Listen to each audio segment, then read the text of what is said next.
Hi, എന്താ പാട്? സുഖല്ലേ? ഇപ്പോ ഷിയാസ് കരീമിന്റെ ഒരു പീഡന പരാതിയും കൊണ്ടാണ് മൊത്തം സോഷ്യൽ മീഡിയ കടന്ന് കളിക്കുന്നത്. ഒരു സ്ത്രീനെ അടുത്ത് സാമ്പത്തിക തട്ടിപ്പ് നടത്തി, എന്നിട്ട് പിന്നെ ഷിയാസ് കരീം വിവാഹ വാഗ്ദാനം നൽകി പറ്റിച്ചു എന്നൊക്കെ പറഞ്ഞിട്ടുള്ള മൊത്തം ചർച്ചയാണ്. അതിന്റെ ഇടയ്ക്ക് അവരുടെ ചാറ്റ് പുറത്തു വന്നു. എല്ലാം ഇപ്പൊ ഓൾറെഡി റണ്ണിങ്ങിലുള്ള സംഭവമാണ്. പക്ഷെ ഞാൻ ഷിയാസിനെ വെളുപ്പിക്കാൻ വേണ്ടി വന്നതൊന്നുമല്ല. ഇതിൽ സത്യസന്ധമായിട്ടൊരു കാര്യം ഞാൻ പറയട്ടെ. ഇനിയിപ്പോ ഷിയാസ് തെറ്റ് ചെയ്തോ ചെയ്തില്ലേ അതല്ല ഇവിടുത്തെ മെയിൻ വിഷയം. ഷിയാസിന്റെ വൈഫ് പിന്നെ ഡെലിവറി കഴിഞ്ഞിട്ട് കിടക്കുന്നൊരു സമയമാണ്. ഞാൻ കുറച്ച് കമന്റ്സുകൾ കണ്ടു. എന്താ അറിയോ, എന്താ ഏതാന്ന് പോലും അറിയാതെ ആ കുഞ്ഞിനെ വരെ തെറി വിളിച്ചും കൊണ്ടുള്ള കമന്റാണ്. ചില വ്യക്തികളൊക്കെ അങ്ങനെയാണ്. എന്തെങ്കിലുമൊക്കെ കിട്ടിയാൽ മതി വെറും തെറി വിളിക്കാനും തെറി കമന്റ് എഴുതാനും മാത്രം അറിയുന്നവര്. അപ്പൊ അത് കണ്ടപ്പോ ഞാനൊന്ന് പറയണമെന്ന് വിചാരിച്ചതാ. കാരണം ആ പെണ്ണ് ഒരു തെറ്റും ചെയ്തിട്ടില്ല. എന്നിട്ടും അതിനെ അതിന്റെ വീട്ടുകാരെ ഇന്നലെ ജനിച്ച ഒരു ചെറിയ കുഞ്ഞിനെ വരെ വിടാണ്ട് തെറി വിളിക്കുന്ന ആളുകളുണ്ട്.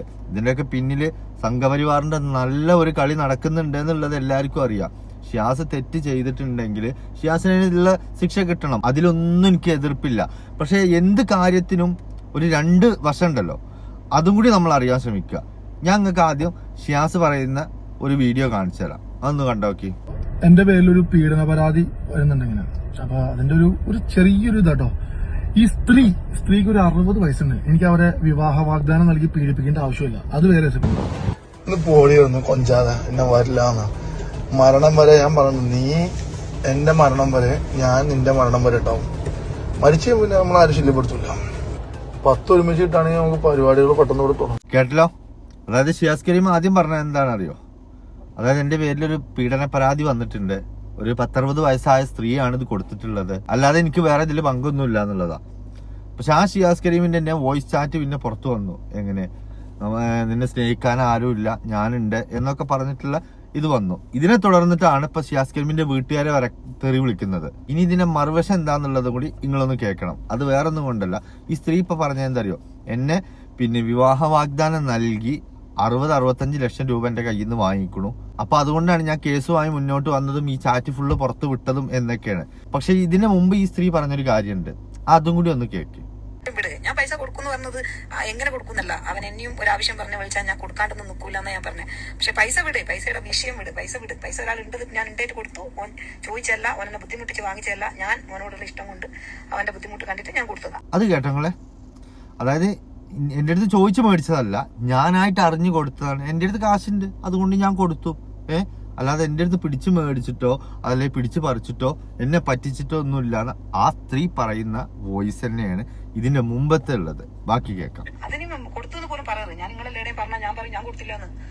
ഞാൻ അങ്ങനെയൊക്കെ പറഞ്ഞാന്നറിയോ, ഞാനൊരു സൈക്കോ ആണ്. അതുകൊണ്ട് നിങ്ങൾ പറയുന്നൊന്നും അല്ല ഞാൻ കേൾക്കണത്. ഞാൻ എന്റെ ഇഷ്ടത്തിന് കൊടുത്തതാണെന്ന് പറയുന്നത്. ബാക്കി കേൾക്കാം. ഇഞ്ഞു ഷീബയും കൂടെ പറയിപ്പിച്ചത് കൊണ്ട് ഞാൻ പറഞ്ഞു എന്നല്ലാതെ അവൻ എന്നോട് പൈസ വാങ്ങിക്കുന്ന ഒരു സ്ഥലത്ത് ഞാൻ പറയൂല. ഈ ഷീബ എന്നെ കൊണ്ട് പറയിപ്പിച്ചത് കൊണ്ട് പറഞ്ഞതാണ്, അല്ലാതെ അവൻ പൈസ എന്നെ പറ്റിച്ചു ഞാൻ എവിടെയും പറയില്ല. ഈ സ്ത്രീ പറയുന്നതാണ്. ബാക്കി കേൾക്കാം. പൈസ നമ്മളതായിരിക്കും, നമ്മളായിട്ട് വിളിച്ചു വരുത്തി കൊടുത്തത്. ഷിയാസെ എടുത്തോ എന്ന് പറഞ്ഞ് കൊടുത്ത പൈസയാ. കേട്ടല്ലോ. ഷിയാസെ എടുത്തോ എന്ന് പറഞ്ഞിട്ട് ഞാനായിട്ട് അങ്ങോട്ട് കൊടുത്തതാണ്, അല്ലാതെ എന്നെ ആരും പറ്റിച്ചിട്ടൊന്നുമില്ലാന്ന് ഈ സ്ത്രീ പറയുന്നതാണ്. ആ സ്ത്രീയാണ് ഇപ്പോ വന്ന് പറയുന്നത് എന്ത്, എന്റെ കയ്യിൽ നിന്ന് 65 ലക്ഷം വിവാഹ വാഗ്ദാനം നൽകിയിട്ട് പിന്നെ എന്നെ പറ്റിച്ചു, എന്നെ വഞ്ചിച്ചു എന്നൊക്കെ പറഞ്ഞിട്ട്. പക്ഷേ ഇതിൽ ഷിയാസിന്റെ ഉത്തരം മുട്ടിച്ചൊരു കാര്യം എന്താന്ന് ചോദിച്ചാല്, ഷിയാസിന്റെ ഈ പിന്നെ വോയിസ് ചാറ്റുകൾ പുറത്തു വന്നു. അതിൽ ഷിയാസ് പറയാൻ പറ്റാത്ത കാര്യങ്ങളെല്ലാം ഷിയാസ് പറഞ്ഞിട്ടുണ്ട്. അത് അവർ തമ്മിലുള്ള അടുപ്പവും വിശ്വാസം കൊണ്ടുള്ള ഒരു ചാറ്റിംഗ് ആണ്. പക്ഷെ ഒരു സുപ്രഭാതത്തിൽ ആർക്കൊക്കെ വേണ്ടി ഈ സ്ത്രീ എന്ത് ചെയ്തു, കാല് മാറി. കാരണം സ്ത്രീകൾ പറയുന്നിടത്താണല്ലോ സത്യം എന്ന് വിചാരിക്കുന്ന കുറച്ച് ആളുകളുണ്ട്. എന്താണോ സ്ത്രീ പറയുന്നത് അതാണ് സത്യം എന്നുള്ളത്. പിന്നെ മാത്രല്ല, ഈ ഷിയാസ് കരീമിനോട് ഈ സോഷ്യൽ മീഡിയയിൽ പല ആളുകൾക്കും എതിർപ്പുണ്ട്. അതായത് ഒരു കാലത്ത് സംഘികൾക്ക് എതിരെ സംസാരിച്ചതിന്റെ പേരില് ഇപ്പൊ ഏറ്റവും കൂടുതൽ ഷിയാസ് കരീമിനെ ആക്രമിക്കാൻ വേണ്ടിയിട്ടും കുറ്റപ്പെടുത്താൻ വേണ്ടിയിട്ടും ഈ സംഘികൾ തന്നെയാണ് ഇതിന് മുന്നോട്ടിറങ്ങിയിരിക്കുന്നത്. പക്ഷെ അതുപോലും നോക്കാതെയാണ് അന്ന് ഷിയാസ് കരീം പറഞ്ഞത് ഗുഡാണ്, ശരിയാണ്, സൂപ്പറാണെന്ന് പറഞ്ഞ ആളുകളൊക്കെ ഈ ഷിയാസ് കരീമിനെ തന്നെ കുറ്റം പറഞ്ഞുകൊണ്ടിരിക്കുന്നത്. കാരണം ഇതിൽ മെയിനായിട്ട് ഷിയാസ് കരീം ഇതൊക്കെ വലിയൊരു തെറ്റായത് കൊണ്ടല്ല ഷിയാസ് കരീം ഇത്രയും പ്രശ്നങ്ങളിൽ നേരിടുന്നതും ഇത്രയും മറുപടി പറയേണ്ട ആവശ്യങ്ങളൊക്കെ വരുന്നത് എന്തുകൊണ്ടറിയോ? സംഘപരിവാർക്ക് ഇതിലകത്ത് അത്രയ്ക്ക് കളിക്കുന്നുണ്ട്. ഇപ്പൊ ഏതൊരാളുടെ കാര്യത്തിലായാലും അങ്ങനെ തന്നെയാണ്. എന്താ അറിയോ, ഞാനൊക്കെ ഏറ്റവും കൂടുതൽ സംഘികൾക്ക് വേണ്ടിയിട്ട് സംസാരിച്ച ഒരാളാണ്. അപ്പൊ അതിന്റെ പേരിൽ തന്നെ എന്തെങ്കിലും ഒരു വിഷയം എന്നെ സംബന്ധിച്ചിടത്തോളം ഉണ്ടായി കഴിഞ്ഞാൽ അതിൽ ഏറ്റവും കൂടുതൽ കയറി ആക്രമിക്കുന്നതും അവർ തന്നെ ആയിരിക്കും. അതിലൊന്നും നമ്മൾ തളരാനും പാടില്ല. ഈ ഷിയാസ് കരീമിന്റെ ഭാഗത്തുണ്ടായ തെറ്റെന്ന് പറഞ്ഞാൽ ആ വോയിസ് പുറത്ത് വന്നതാ, അത് തെറ്റ് തന്നെയാണ്. പക്ഷെ ഈ സ്ത്രീ എന്നെ പറയുന്നുണ്ട് ഷിയാസ് കരീം ഒരിക്കലും എന്നെ പറ്റിച്ചിട്ടില്ല, ഞാനിത് വേറെ 2 ആളുകൾക്ക് വേണ്ടിയിട്ടാ പറയുന്നതെന്ന്. ഇപ്പൊ ഈ അഖിൽ മാറാറുമായിട്ടുള്ള ഈ വിഷയങ്ങള് നമുക്കൊക്കെ അറിയുന്ന കാര്യമാണ്. അന്ന് ഷിയാസ് കരീമിന്റെ വാക്കുകളിൽ എല്ലാവരും മലയാളികൾ കൈയടിച്ചതാണ്, ഈ അഖിലിനെതിരെയുള്ളത്. പക്ഷെ ഇപ്പൊ എന്തായി, അവര് മൊത്തത്തിലൊരു പ്ലാൻ ഇട്ടിട്ട് ഈ സ്ത്രീയെ കൊണ്ട് നേരെ ഒക്കെ തിരുത്തി പറയിപ്പിക്കാൻ തുടങ്ങിയപ്പോ ഈ സ്ത്രീ തന്നെ പറയുന്നുണ്ട് ഞാൻ അവർക്ക് വേണ്ടിയാ പറയുന്നത്, ഞാൻ ഇവർക്ക് വേണ്ടിയാ പറയുന്നത്. പക്ഷെ ഇതിന്റെയൊക്കെ ഇടയിൽ ഇരയായിട്ട് മാറിയത് ആ ചെറിയ കുട്ടിയും ഈ ഷിയാസ് കരീമിന്റെ വൈഫുമാണ്. എന്തോരം തെറിയാണ് അവരൊക്കെ വിളിക്കുന്ന അറിയോ? അതും വിളിക്കുന്ന ആളുകൾ ആരാ? അന്ന് ഷിയാസ് കരീമിന് വേണ്ടിയിട്ട് കൈയടിച്ചതും ഷിയാസ് കരീമിന്റെ വാക്കുകളെ അത്രയും വർണ്ണിച്ച് പറഞ്ഞ ആളുകളാണ് ഇന്ന് ഷിയാസ് കരീം ഒന്നാണ് ചെരിഞ്ഞോടുകൂടെ മറിച്ചിടാൻ നോക്കുന്നത്. അപ്പൊ ഏതൊരു വിഷയത്തിനും 2 വശമുണ്ട്.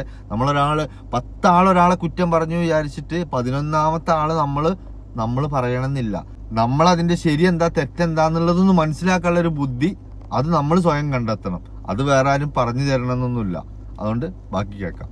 അവനെ ഭീഷണിപ്പെടുത്തി വാങ്ങിച്ച പൈസയൊന്നുമല്ല. പൈസ വാങ്ങിച്ച കഥകൾ ഇങ്ങനെ പറഞ്ഞോടുക്കല്ലേ, ഞാനതില്ലാന്ന് പറഞ്ഞാൽ തീർന്നു. പൈസ വാങ്ങിയ കഥകൾ ഇങ്ങനെ പറഞ്ഞുകൊണ്ടിരിക്കല്ലേ, ഞാൻ ഇല്ലാന്ന് പറഞ്ഞാൽ തീർന്നു. ഇപ്പൊ ഉണ്ടേതാ 37 പറഞ്ഞേക്കണത്. ഞാൻ അഥവാ എനിക്ക് മനം മാറി ഞാൻ ഇല്ലാന്നെങ്ങാൻ പറഞ്ഞാ അതവിടെ തീർന്നു. ബാക്കി കേൾക്കാം. ഉമ്മ അടിച്ച് പുറത്താക്കിയത്, നീ പെണ്ണ് പിടിച്ച കേസിൽ നിന്റെ നാട് മുഴുവൻ നീ ഓത്ത് കിടക്കുന്ന പെണ്ണുങ്ങളുടെ കേസുകൾ മൊത്തം എന്റെ കിടപ്പുണ്ട്. ഇതിൽ 2 പെണ്ണുങ്ങളെ കൊണ്ട് ഞാൻ പരാതി പിടിപ്പിച്ചാൽ മതി, നീ അകത്താണേ. കേട്ടില്ലേ? ഇതാണ് ഞാൻ ആദ്യം പറഞ്ഞ വിഷയം. അഖിൽ മാരാർ പറഞ്ഞത് കേട്ടില്ലേ? ഷിയാസെ അധികം കളിക്കണ്ട, എന്റെ കയ്യിൽ 2 പെണ്ണുങ്ങളുണ്ട്, ഞാനൊന്ന് വിചാരിച്ച നീ അകത്താണേ, നീ നാറും, വല്ലാണ്ട കളിക്കണ്ട, അവരെ വെച്ച് ഞാനൊരു പരാതിന് കൊടുത്തു കഴിഞ്ഞാ നീ തീരുന്ന്. എല്ലാവർക്കും ലക്ഷ്യം തന്നെ പെണ്ണിനെ വെച്ചിട്ട് ആളെ തോൽപ്പിക്കുക എന്നുള്ളത്. അതാണ് ഇതിന്റെ മെയിൻ പ്രശ്നം. അതെന്താ ഏതാന്ന് പോലും ചിന്തിക്കാതെ ഇവർക്ക് ഈ സംഘപരിവാറിന് വേണ്ടിയിട്ട് തന്നെ കൈയടിക്കാൻ വേണ്ടി നമ്മളെ കുറെ ആളുകളുണ്ട്. അതാണ് ഇപ്പൊ ഇവിടെ സംഭവിക്കുന്നത്. ഷിയാസ് തെറ്റൊന്നും ചെയ്തിട്ടില്ല എന്നൊന്നും ഞാൻ വാദിക്കുന്നില്ല. ഷിയാസിനെ വെളുപ്പിക്കാനും വന്നതല്ല. പക്ഷെ ഷിയാസിനെ ഇല്ലാതാക്കാനും ഷിയാസിന്റെ ഇമേജ് തകർക്കാനും ഷിയാസിന്റെ ഫാമിലി തകർക്കാനും ഏറ്റവും കൂടുതൽ മുമ്പിൽ ആരാണ് എന്നുള്ളത് ഒന്ന് മനസ്സിലാക്കാൻ വേണ്ടിയിട്ടാണ് ഞാനിപ്പോ ഈ വീഡിയോ ചെയ്തത്. അപ്പോൾ കാള പറ്റൂ എന്ന് കേൾക്കുമ്പോഴത്തേക്ക് കയറെടുക്കരുത്. എപ്പോഴും ഒരു കൈ കൊട്ടിയിട്ട് ഇന്ന് വരെ ഒരു സൗണ്ടും വന്നിട്ടില്ല. 2 കൈ അടിച്ചാൽ മാത്രം തന്നെ സൗണ്ട് വന്നിട്ടുള്ളൂ. അപ്പൊ അതുകൊണ്ട് ആരെ എന്ത് തെറി വിളിക്കുകയാണെങ്കിലും ആരെ എന്ത് കമന്റിൽ അഭിപ്രായം രേഖപ്പെടുത്തുകയാണെങ്കിലും നിങ്ങൾ സ്വയം ഒന്ന് മനസ്സിലാക്കിയിട്ടും സ്വയം ഒന്ന് വിലയിരുത്തിയിട്ടും ചെയ്യുക. അപ്പോൾ